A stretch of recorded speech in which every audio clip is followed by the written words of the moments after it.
Dosette de connaissances, les kangourous.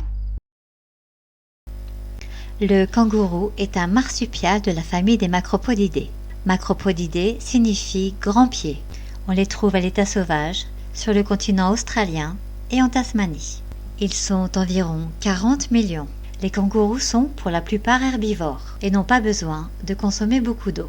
Ils sont ainsi parfaitement adaptés aux conditions de vie difficiles qu'offre le bush australien.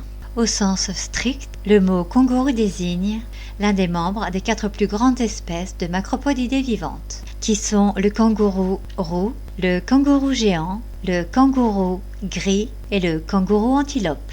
En ce qui concerne les kangourous arboricoles, on les trouve dans les forêts tropicales montagneuses de la Nouvelle-Guinée occidentale, de Papouasie-Nouvelle-Guinée et dans l'État de Queensland en Australie.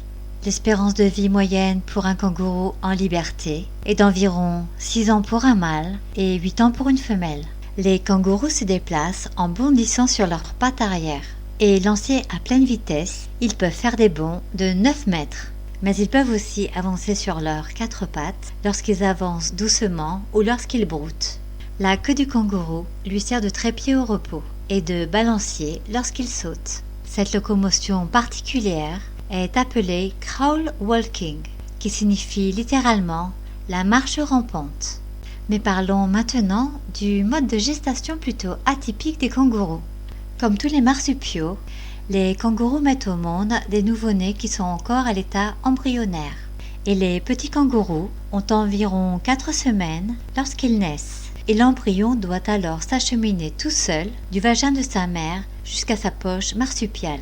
Et c'est là qu'il tétera le lait de sa mère et qu'il finira sa croissance. On peut noter une chose très intéressante, qui est que la composition du lait maternel change selon le stade de développement du petit.